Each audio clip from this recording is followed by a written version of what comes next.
Trabalho e Justiça, uma produção do Tribunal Superior do Trabalho.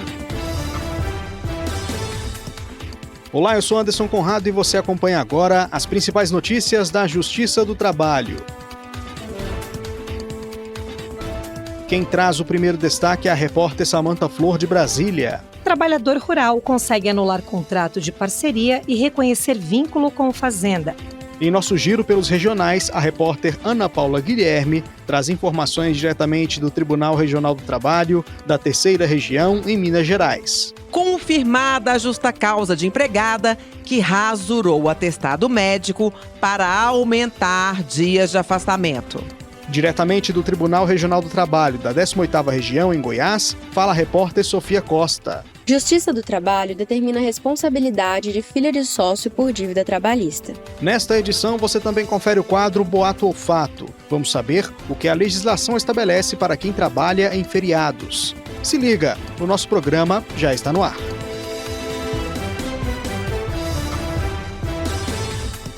A 7ª turma do TST rejeitou o exame de recurso de um casal de empresários de Inhandeara, em São Paulo, contra o reconhecimento de vínculo de emprego de um trabalhador rural. A repórter Samantha Flor traz mais informações sobre o caso. Na ação, o trabalhador disse que prestava serviços por meio de contratos de parceria de pecuária de leite. As ordenhas eram feitas das 5 às 8 horas da manhã e das 3 às 6 horas da tarde, de segunda-feira a domingo. Ele também fazia outros serviços entre os dois horários. O trabalhador afirmou ainda que, além do salário, recebia pagamentos por fora. Por isso, pediu o reconhecimento de horas extras. Em defesa, os empresários informaram que havia 2 contratos distintos, o de trabalho e o de parceria rural. Segundo eles, foram firmados vários contratos de parceria de pecuária de leite com o trabalhador e a esposa dele, com previsão de remuneração, responsabilidades, prazos e outras obrigações. O juízo de primeiro grau reconheceu que o horário da ordenha não fazia parte do contrato de trabalho, mas do de parceria. Por isso, condenou os empresários ao pagamento de horas extras apenas em relação ao acerto de trabalho. Mas o Tribunal Regional do Trabalho da 15ª Região, em Campinas, considerou que, conforme esses contratos, os empregadores forneciam o espaço físico, os animais e os instrumentos de trabalho, enquanto o trabalhador recebia 7% do valor bruto arrecadado. Para o TRT, uma parceria efetiva pressupõe uma negociação justa e razoável, e não 93% para uma parte e 7% para a outra. A conclusão foi a de que se tratava de uma relação de emprego. Com isso, foram anulados os contratos de parceria e o percentual incorporado à remuneração do empregado. Os empresários tentaram rediscutir o caso no TST, sustentando que o Tribunal Regional não teria se manifestado sobre provas relevantes, entre elas a confissão do trabalhador de que não havia controle de jornada. O casal também argumentou que os 7% do valor bruto correspondem a 40% do valor líquido, considerando a dedução das despesas e de encargos fiscais. Contudo, para o relator na 7ª turma, ministro Cláudio Brandão, o recurso não pode ser admitido, porque o caso não atende ao critério da transcendência nos aspectos político, jurídico e econômico. Ele explicou ainda que a decisão do TRT da 15ª Região foi devidamente fundamentada. Destaca os trechos do acordo regional em que se estabeleceu a parceria para ordenha de animais, no caso de vacas, participava o reclamante e sua esposa. O tribunal também demonstrou que o reclamante foi contratado como trabalhador rural, havia subordinação a trabalho pessoal, trabalho habitual e onerosa, que envolvia a maior parte do trabalho. Então, diante dos elementos fáticos, presidente, o tribunal concluiu pela presença dos elementos da relação de emprego, e no caso particular, a conclusão, a meu sentido, deve ser preservada e, por isso mesmo, nega o provimento do agravo interno. A decisão foi unânime e ainda cabe recurso. O tema de dezembro da Biblioteca Adélio Maranhão, do Tribunal Superior do Trabalho, é dano moral e responsabilidade objetiva. Mensalmente, a biblioteca oferece informação atualizada sobre assuntos de destaque. É uma pequena bibliografia selecionada a partir do tema escolhido pela Comissão de Documentação do TST.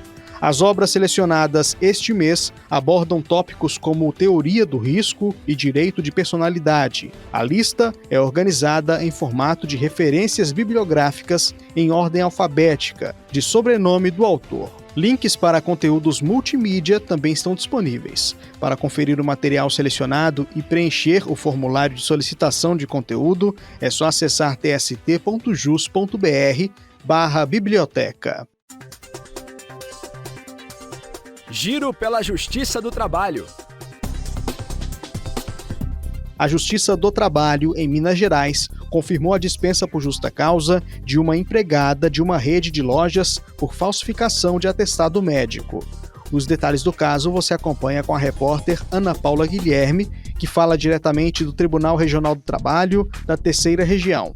A sentença é do juiz Luciano José de Oliveira, em atuação na Terceira Vara do Trabalho de Pouso Alegre. Ficou constatado que a trabalhadora rasurou o atestado para constar 9 dias de afastamento, quando, na verdade, era apenas 1 dia.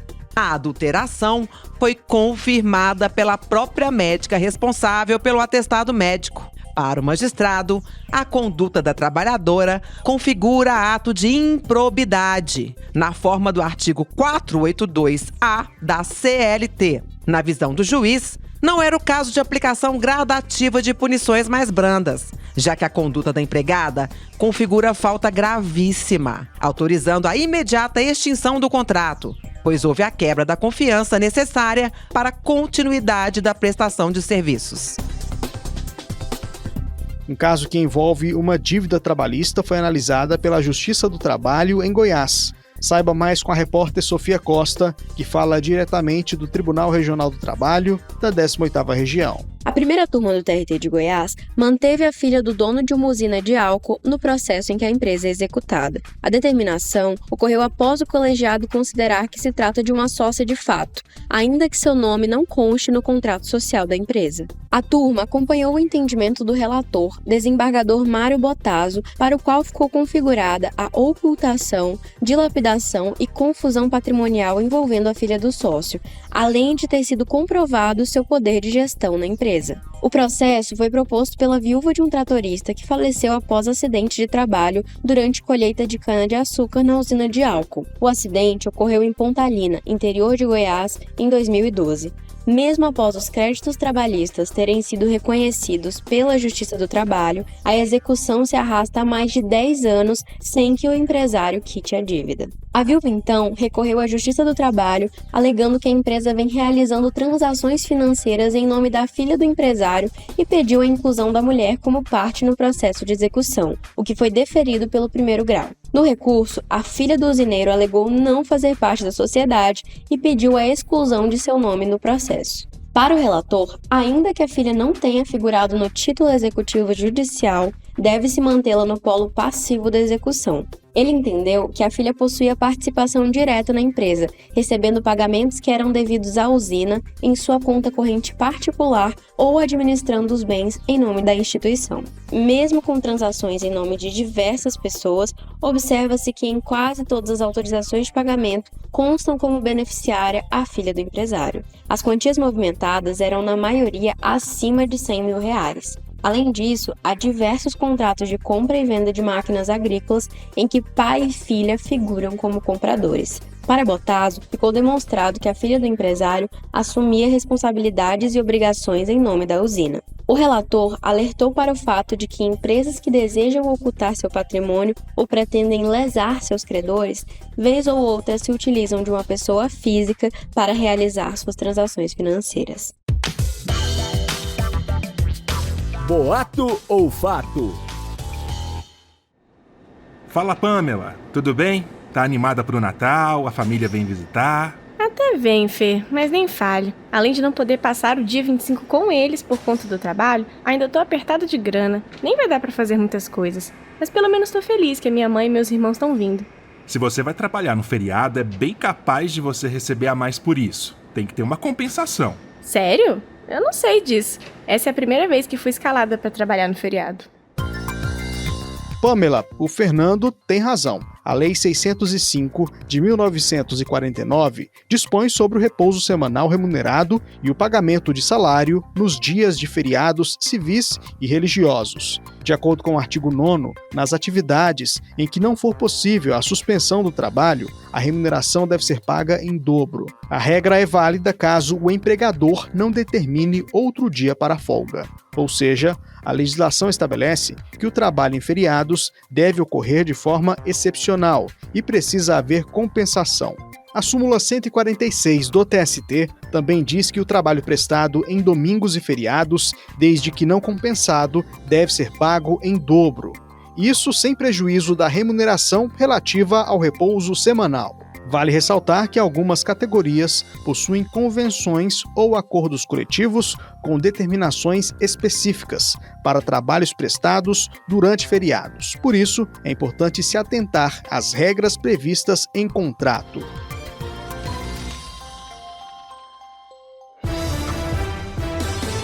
A edição de hoje termina aqui. Muito obrigado pela audiência e companhia. Não deixe de participar com sugestões pelas redes sociais. No Facebook e Instagram, o perfil oficial é o @TSTJus. Também dá para fazer comentário no canal do TST, youtube.com/TST.